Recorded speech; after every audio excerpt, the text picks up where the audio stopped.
वैसे तो मुन्नार की असली खूबसूरती इसके दूर दूर तक फैले चाय बागान ही हैं।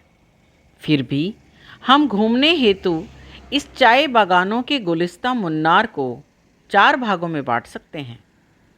फर्स्ट, कोची रोड पर पड़ने वाले टूरिस्ट स्पॉट्स। दूसरे, इराविकुलम नेशनल पार्क रोड के टूरिस्ट प्लेसेस। तीसरा, टॉप स्टेशन रोड पर पड़ने वाले टूरिस्ट पॉइंट्स।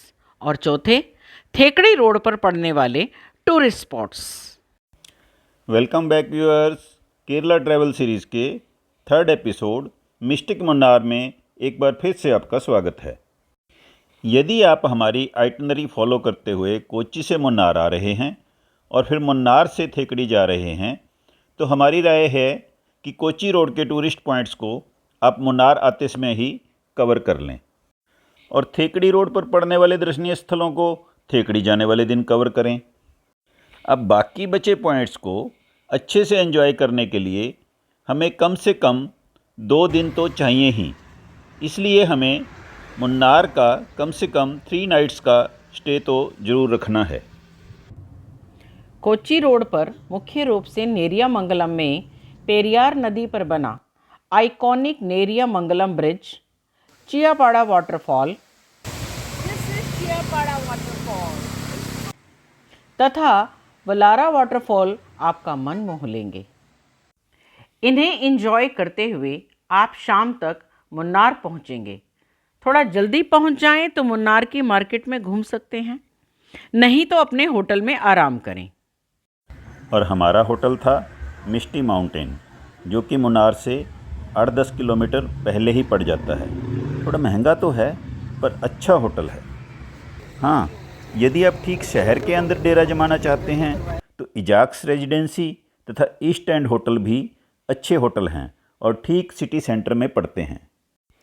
सो व्यूअर्स, आपने टाइटैनिक व्यू पॉइंट वाला और सीक्रेट गार्डन वाला हमारा होटल तो देख ही लिया है और अच्छा सा बढ़िया सा नाश्ता भी कर लिया है। तो आइए फिर चलते हैं सबसे पहले इराविकुलम नेशनल पार्क की ओर। इसे राजा मल्ला नेशनल पार्क के नाम से भी जाना जाता है। मस्ट विजिट पॉइंट होने के चलते यहाँ काफ़ी रश रहता है, इसलिए बेहतर होगा कि आप सुबह सुबह जाएं तथा टिकट इराविकुलम नेशनल पार्क की साइट से पहले ही बुक कर लें। इससे आप काफ़ी हद तक लाइनों में लगने से बच जाएंगे। लीजिए, ये हम पहुँच गए हैं इराविकुलम नेशनल पार्क। ये लेफ़्ट में टिकट काउंटर है और ये लेफ़्ट में ही जो ग्रीन शेड है, यहाँ टिकट चेक करके अंदर खड़ी बसों में बिठाया जाता है। आपकी पर्सनल व्हीकल को पार्क करने का स्पेस भी आगे अंदर ही बना हुआ है। यहाँ से पार्क की बसों में बैठकर 3-4 किलोमीटर ऊपर तक जाते हैं और वहाँ से आगे थोड़ा पैदल चलना पड़ता है। सो व्यूअर्स, हम बस में बैठ गए हैं। ध्यान रहे कि यदि घाटी के नैनाभिराम नज़ारों को अपनी आँखों में कैद करना है, कुछ फ़ोटो वोटो क्लिक करनी हैं, तो लेफ़्ट साइड में बैठें। राइट में तो सिर्फ पर्वत की दीवार ही दिखाई देगी। दूर दूर तक फैले चाय बागानों का दृश्य इतना मनमोहक है कि न तो कोई लेंस इसकी खूबसूरती को कैद कर सकता है और न ही कोई जुबान इसे बयां कर सकती है। ऐसे लगता है जैसे चारों ओर एक हरा मखमली गलीचा बिछा दिया गया हो। सलाम है उन मेहनत कशातों को जिन्होंने इसे तराशा है। ये हम पार्क के अपर बस स्टॉप पर पहुंच गए हैं और सामने ये जो बिल्डिंग है, इसमें केरल के इस पहले नेशनल पार्क के बनने की कहानी बताई गई है। यह पार्क कब बना, कैसे बना, यह सब कुछ विस्तार से बताया गया है।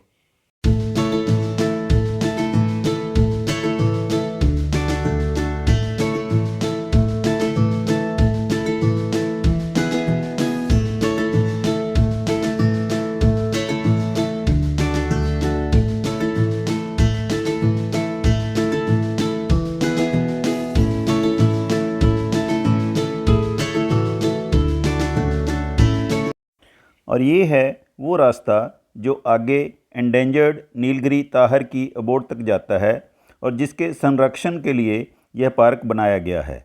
चलिए थोड़ा आगे चलकर देखते हैं। शायद हमें भी कोई दिखाई दे जाए। तू छुपी है कहाँ, हम ढूंढें यहाँ। सो व्यूअर्स, हमें तो ताहर कहीं दिखाई नहीं दे रही। चलो हम तो थोड़ी देर यहाँ बैठकर कुदरत के नज़ारे देखते हैं। और आप ज़रा आगे तक देख कर आइए, अगर दिखाई दे जाए तो हमें भी बताइएगा।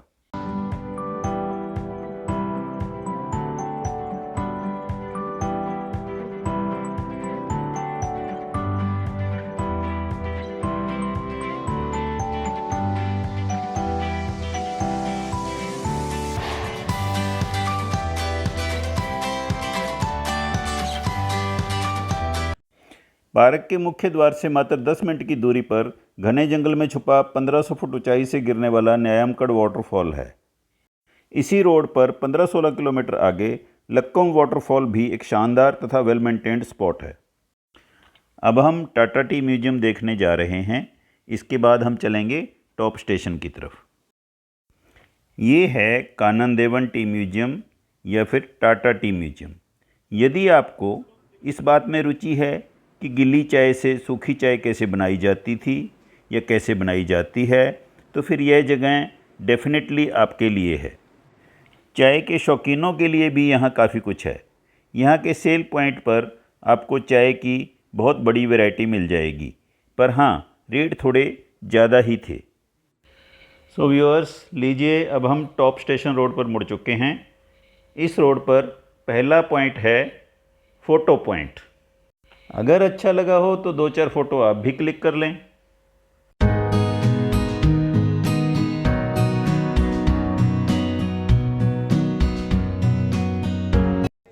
इसी रोड पर नेक्स्ट प्लेस है कारमलगिरी एलिफेंट पार्क। यहाँ आप हाथी की सवारी का आनंद ले सकते हैं, लेकिन ध्यान रखें कि यहाँ भीड़ काफ़ी रहती है और काफ़ी वेट करनी पड़ती है, इसलिए सुबह सुबह आएँ तो बेहतर रहेगा। और ये हम पहुँच गए हैं मट्टुपट्टी डैम पर। काफ़ी भीड़ है। भीड़ क्या, ये तो पूरा जाम ही लगा हुआ है। आइए देखते हैं। ये जाम इसलिए लगा हुआ है कि मेजर टूरिस्ट स्पॉट होने के बावजूद यहाँ पार्किंग की कोई व्यवस्था नहीं है। ये राइट में डैम है और सामने लेक है। लेक काफ़ी बड़ी है, पानी भी बिल्कुल साफ़ है। इसी लेक पर आगे चलकर 2-3 इको पॉइंट्स भी हैं। यहाँ आप इस लेक में बोटिंग भी कर सकते हैं। मट्टुपट्टी लेक पर कोई पब्लिक फैसिलिटी जैसे कि वॉशरूम या घूमने टहलने या बैठने की जगह आपको नहीं मिलेगी। हाँ, चाय नाश्ते की कुछ दुकानें आपको ज़रूर मिल जाएंगी। चलो छोड़ो, हम रास्ते की खूबसूरती का आनंद लेते हैं।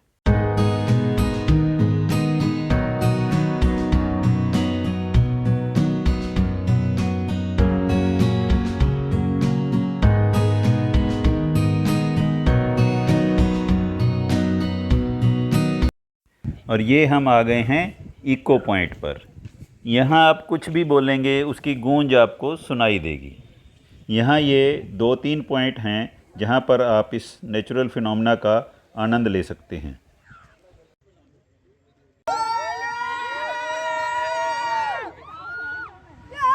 Yes, it's coming. और हाँ, इको पॉइंट पर एक अच्छी खासी स्ट्रीट मार्केट भी बनी हुई है। रास्ता बहुत ही सीनिक है और रोड भी बेहद स्मूथ है। अब हम टॉप स्टेशन रोड पर ही कुंडला डैम की ओर आगे बढ़ रहे हैं। और ये है कुंडला लेक पर बना कुंडला डैम। यह जगह कंपैरेटिवली थोड़ा वेल मेंटेन्ड है। यहाँ पार्किंग, वॉशरूम्स तथा स्नैकिंग के अलावा आप लेक किनारे घूमने का आनंद भी ले सकते हैं।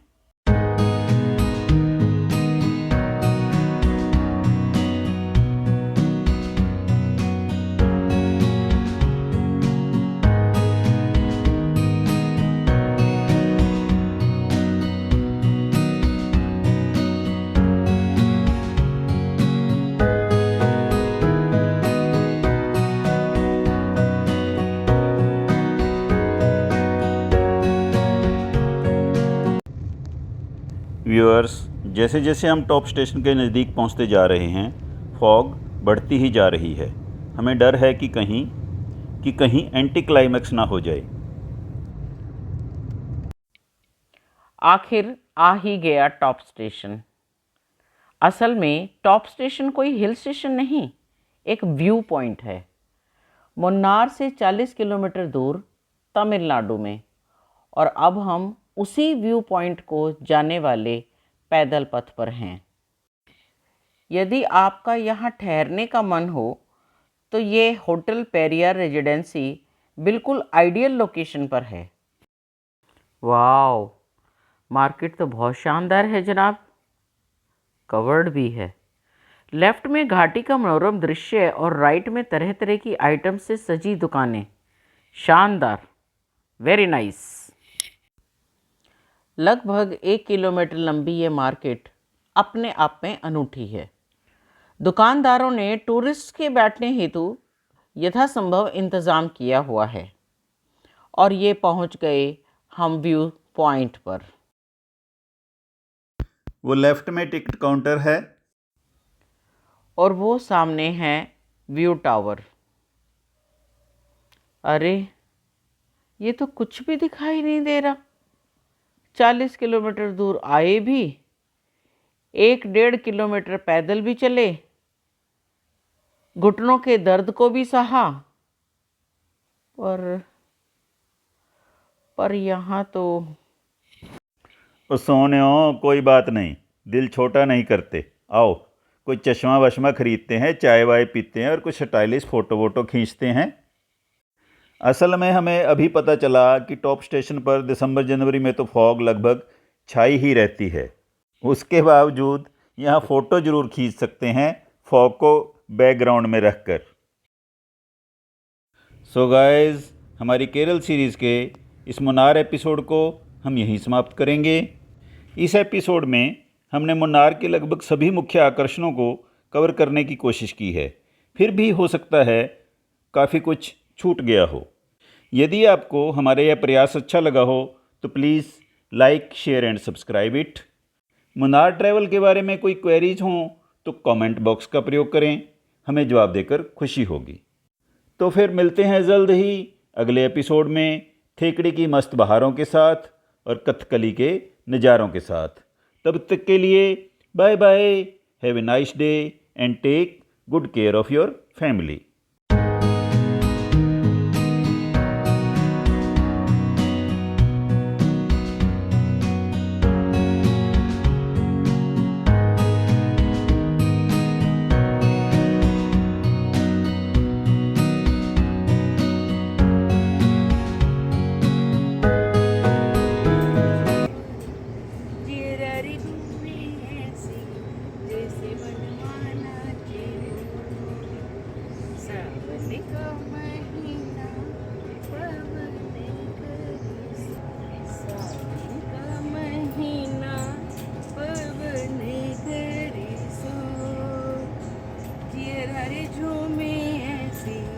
जैसी बनमाना